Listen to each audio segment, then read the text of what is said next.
Students हम कर रहे हैं science class 10th chemical reaction and it's equation के एमसीक्यूज। वेरी इंपॉर्टेंट एमसीक्यूज हैं एग्जाम पॉइंट ऑफ व्यू से। फर्स्ट एमसीक्यू है, the removal of oxygen from the substance is called. जब किसी सब्सटेंस से ऑक्सीजन रिमूव होती है तो उसे क्या कहते हैं? जो रिमूवल ऑफ ऑक्सीजन क्या होगी? रिडक्शन होगा। जब ऑक्सीजन का रिमूवल होगा तो उसे हम क्या कहेंगे? रिडक्शन। समझ आया? और ऑक्सीजन जब आएगी तो उसे हम बोलेंगे ऑक्सीडेशन। ऑक्सीडेशन कब होता है? जब एडिशन ऑफ ऑक्सीजन होता है। जब ऑक्सीजन निकलती है किसी भी सब्सटेंस से तो रिमूवल होता है, तब हम बोलते हैं रिडक्शन। नेक्स्ट है, in the context of redox reaction removal of hydrogen from the substance is known as। अगर किसी सब्सटेंस से जब रिडॉक्स रिएक्शन होगी तो किसी भी सब्सटेंस से हाइड्रोजन का रिमूवल क्या कहलाएगा?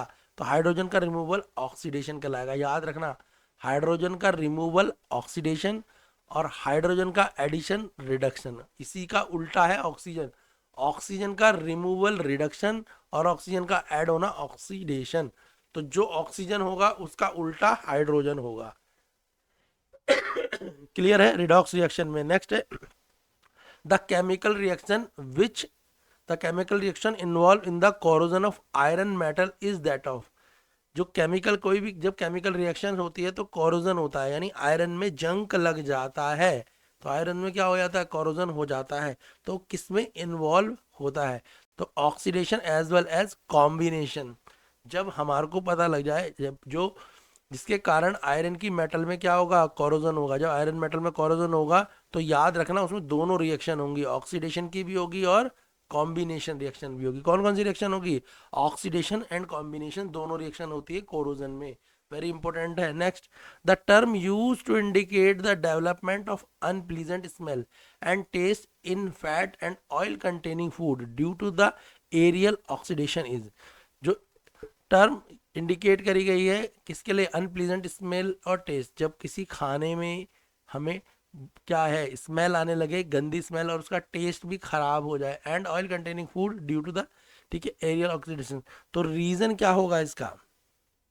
तो इसका जो रीजन है वो क्या है? रेंसिडिटी। जब फूड का टेस्ट खराब हो जाए तो उसमें क्या होती है? उसमें होती है रेंसिडिटी। फूड का टेस्ट खराब होने में क्या होता है? यानी उस फूड में क्या हो रही है? उस फूड में हो रही है रेंसिडिटी। हमारा अगला क्वेश्चन था,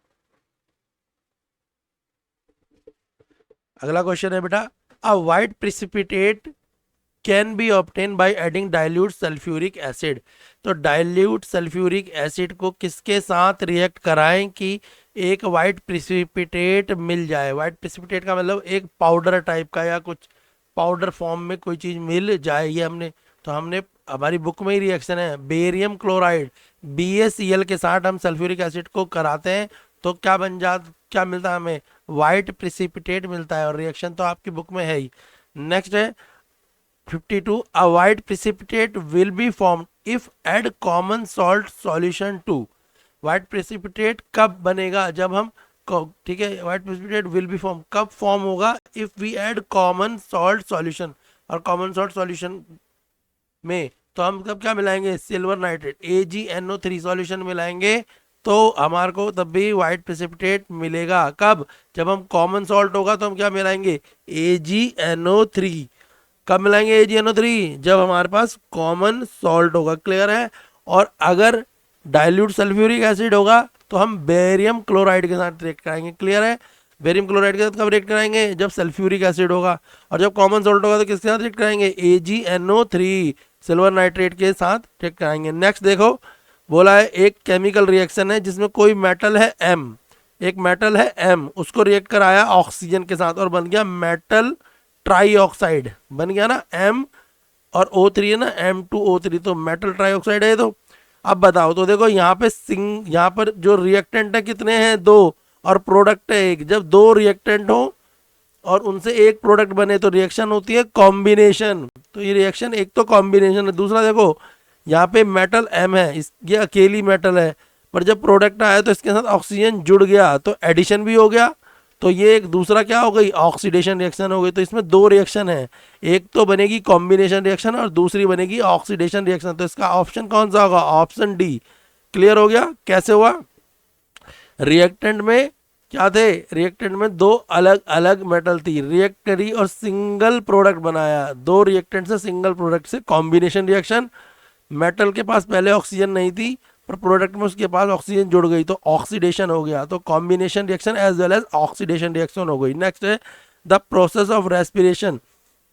तो भाई रेस्पिरेशन के प्रोसेस में क्या होता है, देखो रेस्पिरेशन का प्रोसेस होता है तो हमारी बॉडी गर्म हो जाती है, हम खूब अगर सांस लेंगे फूड ब्रेक डाउन होगा, जब खाना हम खाते हैं तो हमें गर्मी लगने लगती है ना, तो जब गर्मी लगेगी तो यानी हीट निकल रही है तो एक्सोथर्मिक हो गई, ठीक है। और जो खाना हम खाते हैं उस खाने को ब्रेक डाउन किसके थ्रू होता है, तो उसमें ऑक्सीडेशन का रिएक्शन होता है, ठीक है, इससे फूड ब्रेक डाउन होता है तो ऑक्सीडेशन रिएक्शन हो गई है।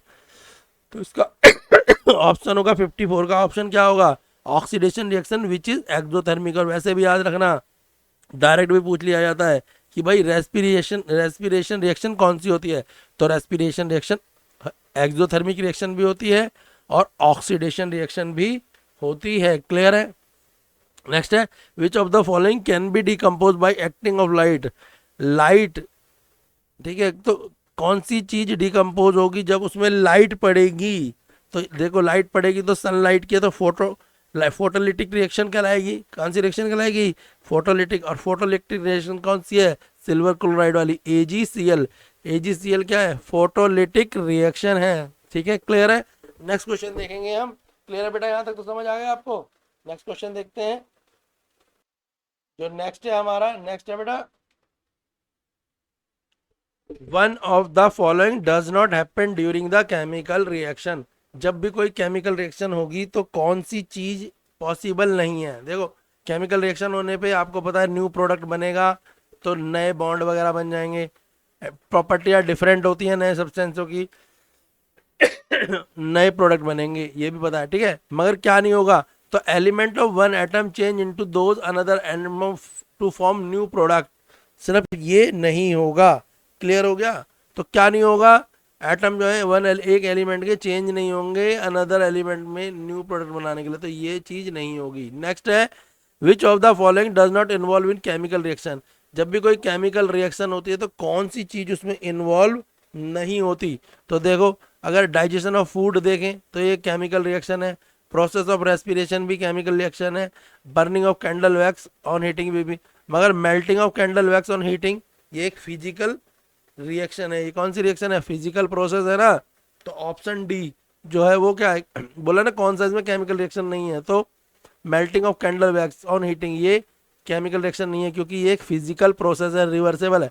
अभी मेल्ट हो गई, ठंडा कर दोगे तो वापस से क्या हो जाएगी, ये सॉलिड वैक्स में बन जाएगी। क्लियर है। नेक्स्ट है you are given a solution of lead nitrate in order to obtain yellow precipitate you should mix with it a solution of। आपको एक सॉल्यूशन दिया लेड नाइट्रेट का, ठीक है, उसको जब आपने ऑप्टेन करा उसमें तो येलो प्रेसिपिटेट था और उसको आपको मिक्स करना है, किस सॉल्यूशन में मिक्स करेंगे येलो प्रेसिपिटेट के लिए, तो हम मिक्स करेंगे पोटेशियम आयोडाइड में। हमारे को अगर येलो प्रेसिपिटेट चाहिए ना, हमें पे क्या है सॉल्यूशन पे किसका है, लेड नाइट्रेट का है, और हमारे को क्या लेना है, हमें लेना है येलो पाउडर, येलो प्रेसिपिटेट लेना है। तो उसके लिए हमें पोटेशियम आयोडाइड में हम किसको मिक्स करेंगे, लेड नाइट्रेट को। जब हम लेड नाइट्रेट को पोटेशियम आयोडाइड में मिक्स करते हैं तो हमें येलो प्रेसिपिटेट मिलता है। नेक्स्ट है N acid which can be decolourise purple colour potassium paramagnet solution. एक एसिड है जो डीकलराइज हो जाता है, उसका कलर जो है डिसअपेयर हो जाता है पर्पल कलर जब पोटेशियम पैरामैग्नेट सॉल्यूशन में, तो बताओ क्या होगा, तो किस कारण होगा, वो सिट्रिक एसिड के कारण क्या होगा, डिसअपेयर हो जाएगा। नेक्स्ट है the chemical reaction between two substance is characterize by change in colour from orange to green. एक केमिकल रिएक्शन हुई उसमें कलर चेंज हो गया ऑरेंज से ग्रीन में, अब बताओ वो सब्सटेंस कौन सा है।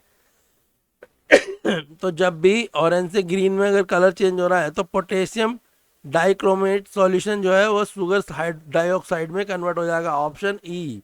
नेक्स्ट है chemical reaction between quicklime and water is characterize. जो केमिकल रिएक्शन होती है किसके बीच में, क्विकलाइम और वाटर के बीच में, उसे हम कैसे कैरेक्टराइज करेंगे। हाँ तो क्या हमें पता है क्विकलाइम जैसे उसमें हम पानी मिलाएंगे तो हीट निकलने लगेगी, पानी जब भी हम क्विकलाइम में मिलाते हैं, क्विकलाइम का मतलब पता है ना, CaO में जब मिलाते हैं तो हमारे को क्या उसमें हीट निकलने लगती है, एक्सोथर्मिक होती है, तो change in temperature, temperature change हो जाएगा। समझ आया? जब भी क्विकलाइम में वाटर मिलाएंगे तो चेंज होगा temperature. One of the following is the endothermic reaction, इनमें से कौन सी एंडोथर्मिक रिएक्शन है? तो एंडोथर्मिक रिएक्शन देखो कौन सी है, बोला है which of the following is the endothermic reaction. तो जो एंडोथर्मिक रिएक्शन है वो है combination of nitrogen and oxygen to form nitrogen monoxide, ये एंडोथर्मिक रिएक्शन है। Which of the following is not endothermic, कौन सी एंडोथर्मिक नहीं है भाई? जिसमें हीट एब्जॉर्ब ना हो वो एंडोथर्मिक रिएक्शन नहीं होगी, क्योंकि एंडोथर्मिक रिएक्शन होती है जिनमें हीट एब्जॉर्ब होती है। एक्सो कौन सी होती है? जिनमें से हीट निकलती है, जो हीट को अपने अंदर ले ले वो एंडो, जो हीट को निकाले वो एक्सो। तो एंडोथर्मिक रिएक्शन कौन सी नहीं है? ये वाली रिएक्शन नहीं है। कौन सी रिएक्शन होती है? ये रेस्पिरेशन रिएक्शन होती है ना, C6H12O6, ये एक्सोथर्मिक रिएक्शन होती है, ना कि एंडो। नेक्स्ट है which of the following is the exothermic reaction, इनमें से कौन सी एक्सोथर्मिक रिएक्शन है? प्रोसेस ऑफ रेस्पिरेशन, जब हम रेस्पिरेशन करते हैं ये दोनों एक्सोथर्मिक ही है। The chemical equation are balance to satisfy one of the following law of chemical reaction, हम बैलेंस करते हैं किसी भी केमिकल इक्वेशन को, तो हम बैलेंस क्यों करते हैं और करते हैं तो उसमें कौन सा लॉ माना जाता है, किस लॉ के अंतर्गत हम इक्वेशनों को बैलेंस करते हैं? तो law of conservation of mass. Answer क्या है इसका? Option B, law of conservation of mass का हम लॉ मानते हैं, जिससे हम क्या करते हैं, किसी भी केमिकल रिएक्शन को क्या करते हैं, बैलेंस करते हैं।